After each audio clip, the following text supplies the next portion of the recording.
For you, the high point of Cafe Bleu. Um, the whole point, no return, I thought was good. And You're the best thing. I like that a lot. And My Ever Changing Moods. And I suppose the more really the kind of high point was the fact that we could get away with something like that.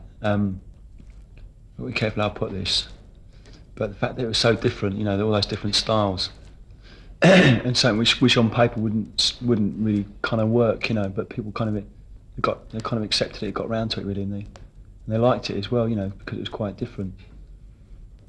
So I think that was kind of like the best, the biggest achievement out of it really. Do you think with the new album you've got rid of the millstone of the jam from around your neck? Oh yeah, I think so. I mean, I kind of gauge that by our audience really, and our audience is quite different now. It's changed quite a lot. Even in the like sort of well, the last time we was out on the road in England was last October, and it's even changed since then. It seems to keep kind of evolving. Seems a lot older than last time. Yeah, well, it's weird. I think it depends where you go though as well. I mean, it probably was a bit last night, but I mean, some of the kids who've done this tour, like, they've been really young kids there. Embarrassingly so. How do you think Our Favourite Shop is an improvement over Cafe Bleu? Well, I mean, we still kept that thing with using lots of different styles, but I think we've just kind of drawn them all together now and kind of consolidated that way of working, You're saying, yeah. You're talking about the different styles on the album. How you think it's an improvement over Cafe Bleu? Well, and I just think, our playing's much better on it as well. I mean, I think we've improved as musicians, and I think it's a lot kind of, well, it's more confident and it's a lot stronger as well. And probably a lot of that comes through the fact that we've done, some live concerts and stuff. I mean, prior to Cafe Bleu, we hadn't played live at all. And I think it kind of shows in the LP in a way. We were kind of feeling our way through a lot of it, and it was probably a more spontaneous LP as well. But we put a lot of preparation into Our Favourite Shop. Spent maybe like a year sort of preparing it and working on the ideas and making sure they're right and stuff. Right. There's lots of tracks on the album, like 14 tracks, and they're all generally fairly short songs. Why was that?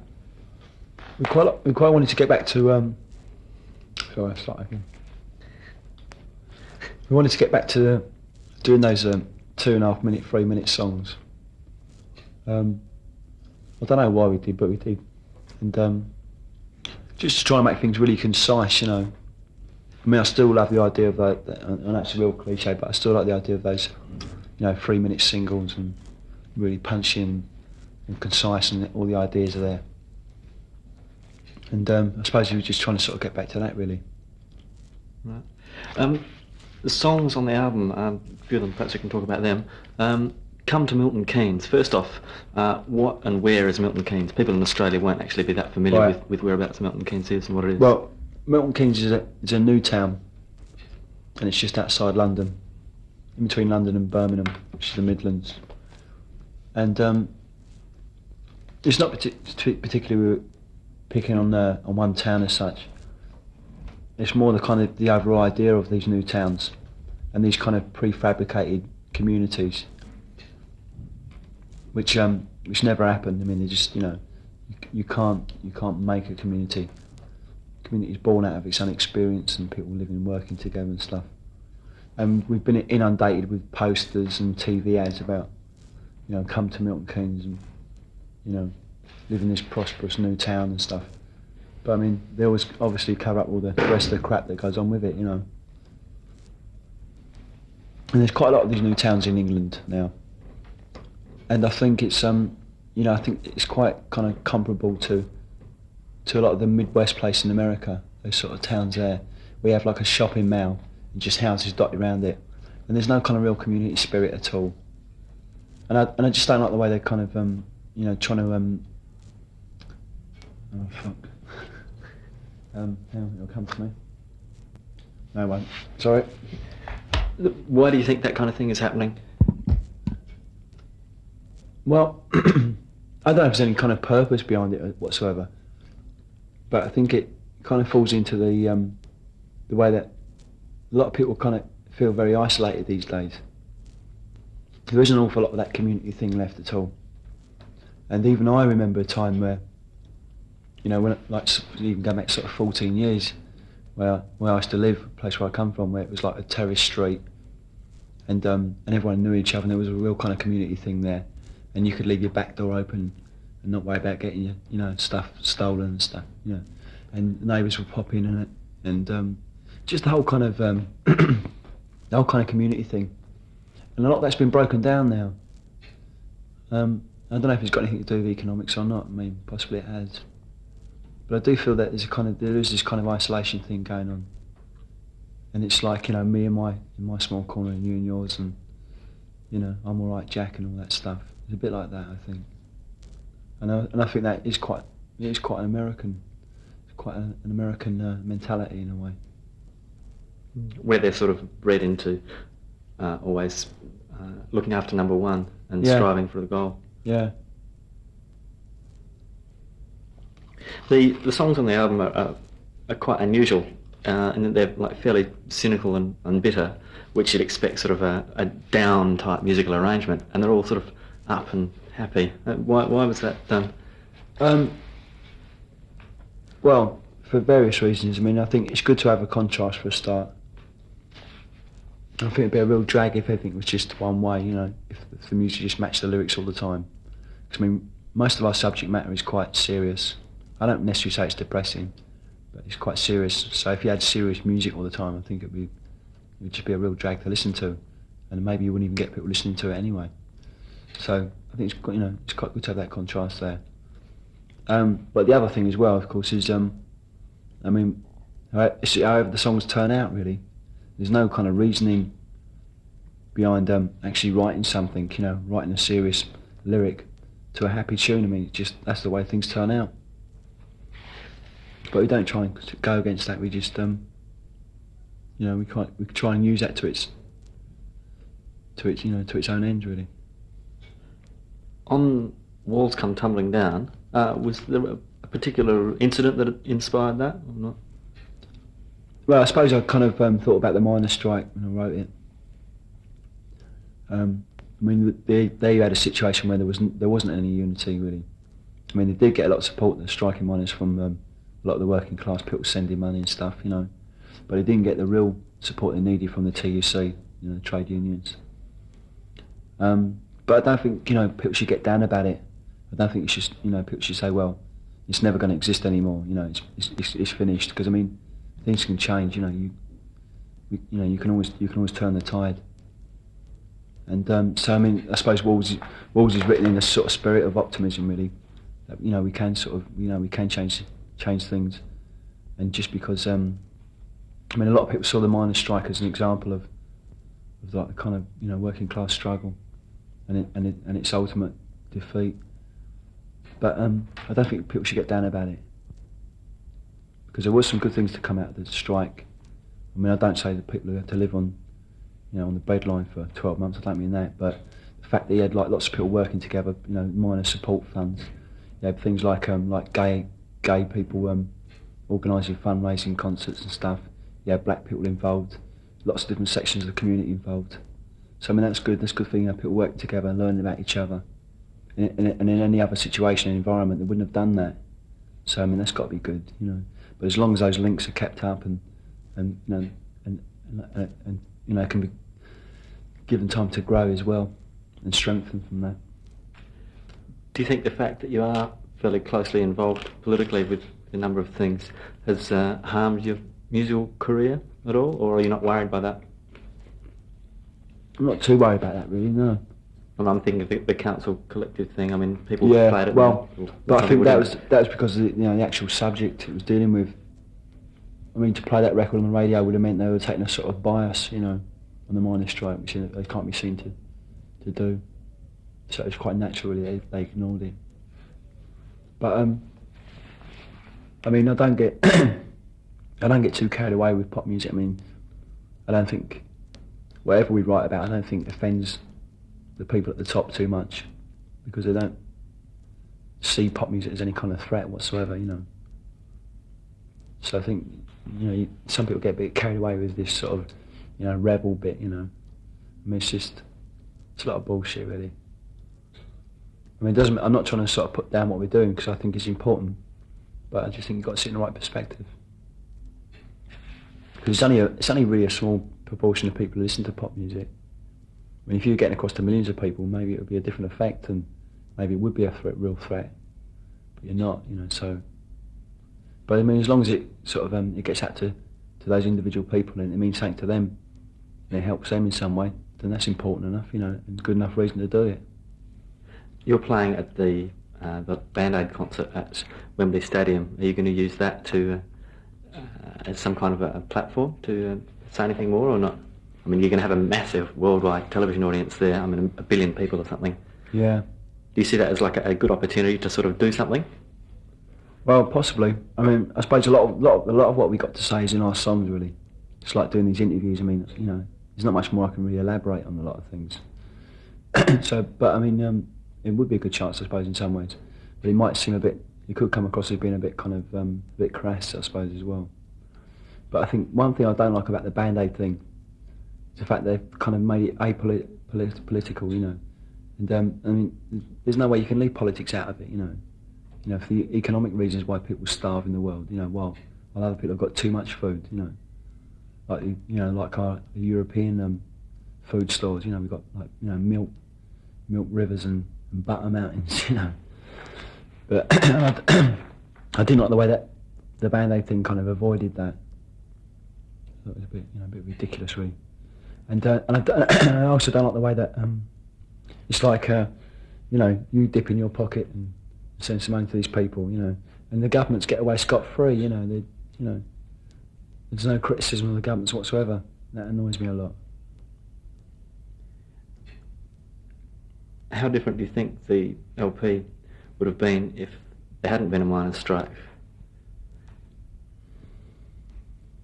I don't know. It's hard to say that. It's hard to answer that. I mean, I think the miners' strike definitely give it a certain slant. From the lyrical point of view. But I don't know. I can't answer that really. A song called "A Stone's Throw Away." Was it a particular set of riots that got that one to mind? Well, I wrote that from last year. Well, there was a period of time around about September where like every news item on TV showed this, like this image, this kind of constant image, I thought, of a uniformed person beating down on someone, and even on our own back door, there was like the miners' struggle. But there was also there was the riots in Johannesburg. There was something going on in Poland as well, and in Chile. And I'm not trying to compare the miners' strike to Johannesburg or something, but still the kind of fundamental thing is still the same, I think, behind it, where people are sticking up for what they believe is their rights and being suppressed. I think that's a kind of common bond, really. Do you think there's something of a danger towards being something of a slogan or sloganeering a bit? Because people could say that you're going too far, trying to impress it upon them. Yeah, well, I don't know if these. I've been giving a lot of thought to these interviews we've been doing recently, and they're always just about politics and all quite serious. And I don't think that helps a lot. I wish in some ways we could just make the records and leave it at that, and let people make their own minds up. I mean, we do interviews for obvious reasons because we want to promote what we do, Mm. But I don't always think they help, really, because I think people get locked into one idea of us, especially people who don't know much about us. Maybe hearing us for the first time, they would just see us as being a serious political band, and there's a lot more to us than that. It's not that simple. Maybe they're a bit damaging in some ways. It's the Style Council's first trip to Australia. Okay, what kind of things can people expect to see in Australia? Well, Be serious. What do you want to get across to the people of Australia when you tour there? Well, all the things we're saying in our songs. We also want to show them there's an alternative to a lot of the other bands and a lot of music that's around as well. I mean, we had, you know, like all the kind of normal English exports, musical exports that go out to the rest of the world. I mean, it's not representative of English music, that thing. You know, it'd be nice to show people a different side to it, I think. Kind of sat aside and side where it's got brains as well. Okay. On with out with the next. 15 minutes isn't really long. Oh no, I'm sorry if it's a sure, bit. that's the way it goes. Bang, bang, bang. How has Paul Weller changed since you've met him? Well, I don't think he has changed as far as I'm concerned, personally. He's always seemed the same to me. I did meet him about 6 years ago, maybe 7. But I didn't really know him very well. I mean, I did a little bit of work with the Jam, and he seemed, fairly down-to-earth kind of person. And then when we started working together, when we were first talking about getting the Starcounts together, it just sort of like seemed as I thought he would be from like the earlier meetings. We'd just become friends, and I don't think he has changed.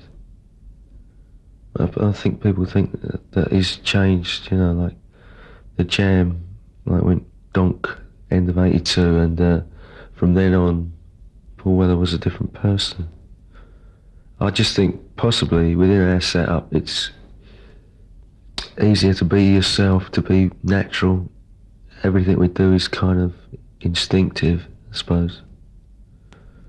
So if he has changed at all, I've changed as much, but I mean, I wasn't a public type figure, I think we're both the same as we've always been, but within this group, we've got so much scope, and we don't sort of think in terms of things we can't do. It's very positive, so we can realise a lot of things that we've always dreamed about, I suppose. What's been some of the high points of the Style Council so far for you?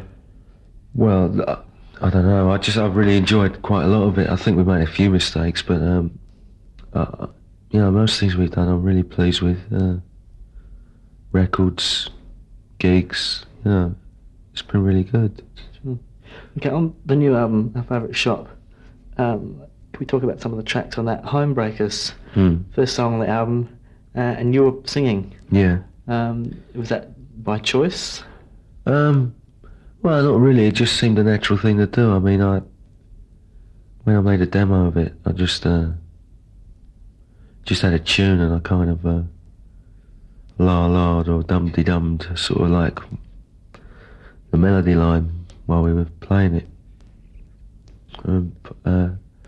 Paul put some lyrics to it, and he just said, I think it'd be good if you sang this one. And I said, oh, all right, I mean, it's no big deal. It's not like we had a plan like, by the second album, son, you'll be singing your own song and all this. It's nothing like that.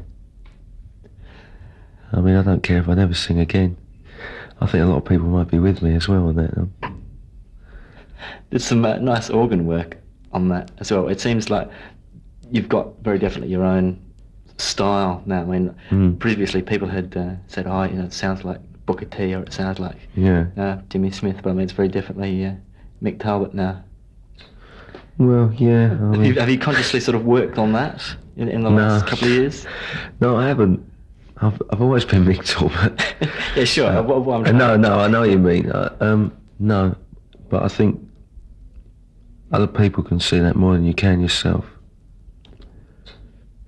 I think it doesn't matter how good you are, you do change, and you come up against brick walls as well when you're playing. You sort of think, oh God, this is really ropey. I'm having to do this a strange way. I'm going around it a funny way. But I don't think the majority of people really take it that way, and maybe you do develop. I don't know. It's for other people to see, I think. I don't think you're aware of it yourself. How do you think, or in what ways do you think that Our Favourite Shop is better than Café Bleu?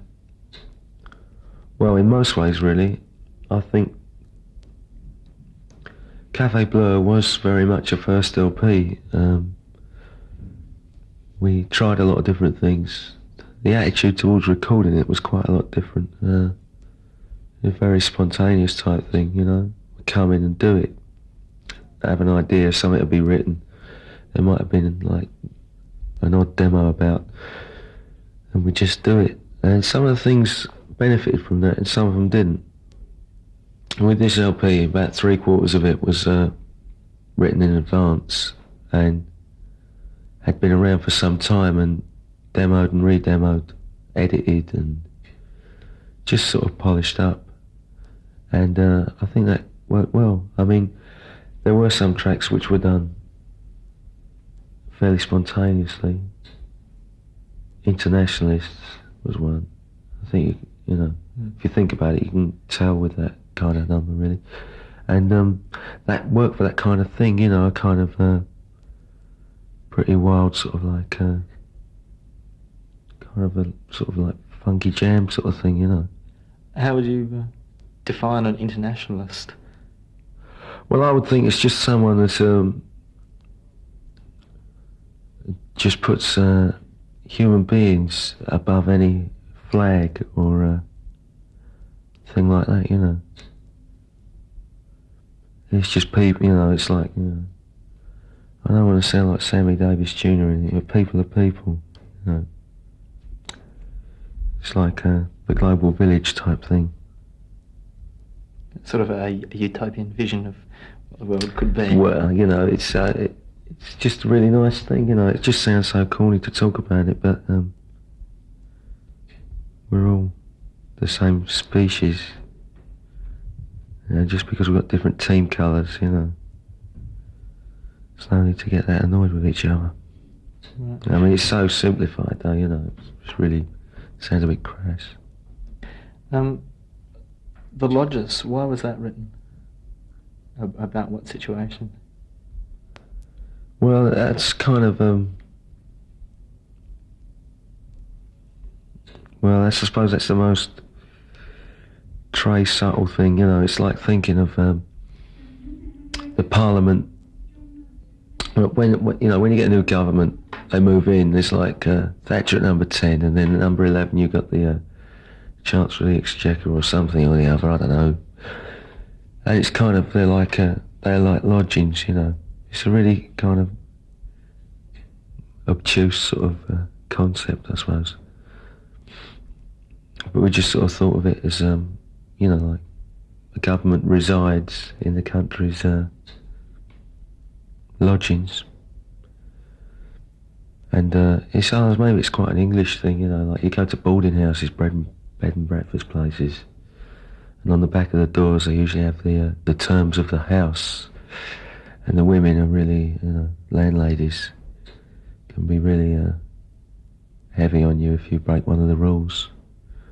And we took it as that. It's kind of really, it's quite. We took it like that. We just thought the government had stepped over the line. They've broken the rules.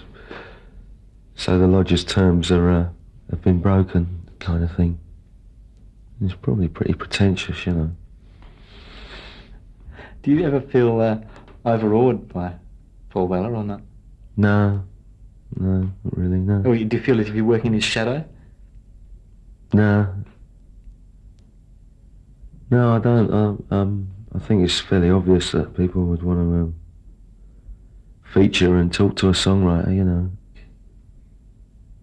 Because, you know, he's like the voice of the group or whatever. I don't feel overshadowed by it. I mean, I think, you know, between me and Paul, we know, we understand our sort of relationship and the way we work and who does what. And I suppose it's within the press that it's a bit different. It doesn't really bother me. I think it's quite an obvious thing. It always has been since time began. You know, people usually feature the singer or the songwriter of a group.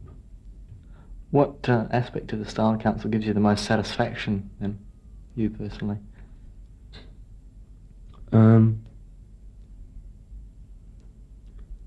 Just when you meet young people who you can tell are still growing up. They're obviously an influential sort of age, and they just talk to you about something you've done, and it's just changed their attitude or just focused their views. Not necessarily politically. I just think it's really great when you can get through to someone, and a certain song or something, it's just they just hold it really dear to themselves, and it's really personal. And I've met quite a few people, said various things about different songs and had letters and things. You know, I think that's really good. You know, it gives you a good feeling. What other projects have you got involved in, or do you have any other things you do musically outside the Style Council? No, I haven't done anything. I've been asked to play on a few records, but I haven't really wanted to. One band did give me a demo tape. I didn't like the material, and I didn't see how I could benefit it very much. I think they liked the sound of the Hammond organ, and they just thought they had a perfect equation for their favourite pop record, because they happened to like a Hammond organ, they happened to like this, that and the other. And they thought if they could put a team together of people that did certain things in a certain way, they'd come out with a good record, and I just didn't agree with it. I've been asked to do a few things, but I would if I liked the things, you know. Are you writing songs while you're touring? Well, things develop on tour. Some of the things that we did on the last LP were kind of related to sort of jams and things that you get into when you just, everyone's tuning up and that. So I think you can write unconsciously, but I'm not sort of like turning up at every sound check demanding half an hour so I can create another opus. You know? I just think, with me I have to wait until they come along. I mean, Paul is just he's just one of nature's songwriters, I think. It's just a thing, A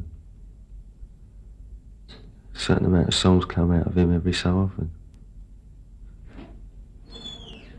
Speak of the devil. Paul!